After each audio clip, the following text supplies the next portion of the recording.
Sağlam ailə, sağlam cəmiyyətin təməlidir. Reproduktiv sağlamlıq isə bu təməli möhkəmləndirən ən vacib amillərdəndir. Bu meyar təkcə uşaq sahibi olmaqla əlaqədar deyil, həm də fiziki, psixoloji və sosial rifahla birbaşa bağlıdır. Reproduktiv sağlamlığın 3 əsas aspektləri var.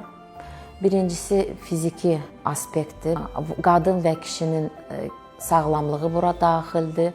Sağlam valideynlərdən sağlam evlad olur. Sonsuzluğa gətirib çıxaran gələcəkdə xəstəliklərin qarşısını vaxtında almaq və hamiləliyin gedişatına təsir edən xəstəlikləri öncədən aşkar edib onların profilaktik müalicəsini aparmaq çox önəmlidir.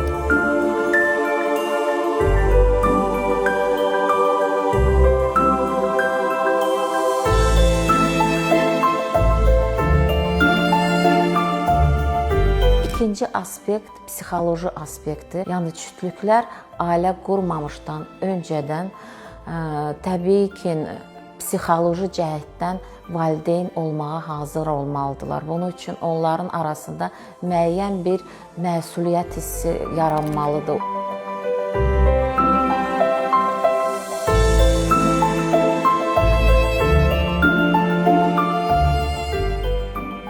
Üçüncü istiqamət bu sosial sağlamlıqdır. Belə ki, bura nə daxildir?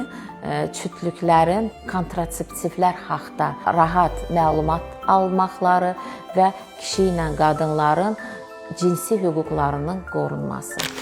Reproduktiv sağlamlıq fiziki, psixi və sosial rifah vəziyyətidir. Sağlam həyat tərzi, hamiləlikdən öncə və hamiləlik zamanı infeksiyaların profilaktikası, təhlükəsiz doğuşların aparılması, hamiləliyə və doğuma görə müavinatın təyinatı bu rifahı təmin edir. Reproduktiv sağlamlığın əsas hissəsi ailə planlamasıdır. Ailə planlaşdırılması uşaqların doğulma vaxtını və sayını şüurlu şəkildə müəyyənləşdirməkdir. Bu həm ana, həm də uşaq sağlamlığı üçün vacibdir. Ailə planlanması, yəni cütlüklər arasında özləri planlaşdırırlar.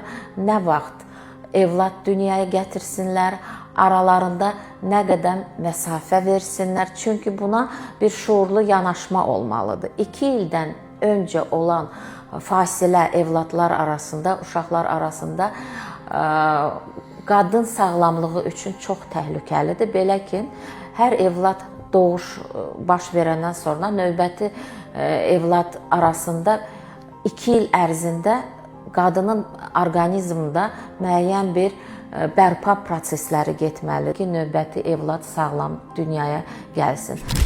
Reproduktiv sağlamlıq təkcə fərdin deyil, bütün cəmiyyətin gələcəyinə təsir göstərir. Sağlam cütlük sağlam övlad dünyaya gətirir və sağlam övladlar bizim gələcəyimizdir. Bizim cəmiyyətimizin sütunudur, gələcək cəmiyyətimizin sağlamlığını təmin edir. Bütün qadınlar sağlamlıq naminə profilaktik müayinələrdən keçməli, ailə planlaşdırılması haqqında məlumatlara malik olmalıdır. Təbii ki, birinci maarifləndirilmə güclü olmalıdır. Maarifləndirilmə artıq erkən yaşdan, yeniyetmə yaşından məktəblərdən və əsas valideynlər tərəfindən düz məsləhətlər verilməlidir və burada erkən cinsi tərbiyədən söhbət gedir. Bu nəyin qarşısını alacaq gələcəkdə? Erkən abortların sayını. İkincisi, cinsi yolla keçən infeksiyalar haqqında mütləq məlumat verilməlidir.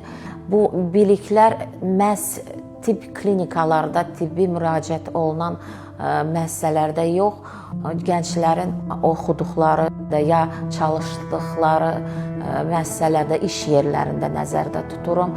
Tibbi biliklərə çıxış, maarifləndirmə və düzgün kontrasepsiya istifadəsi reproduktiv sağlamlığın əsas dayaqlarıdır. Söhbət ondan gedir ki, o doğulan uşaqlar sağlam olsunlar.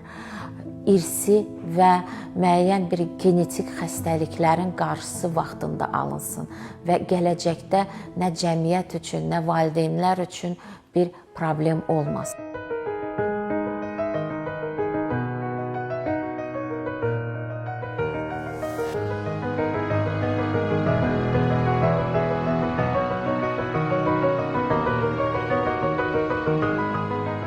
unutmayaq, reproduktiv sağlamlıq hər bir ailənin, hər bir insanın məsuliyyətidir. Sağlam gələcək üçün bu gün düşünək.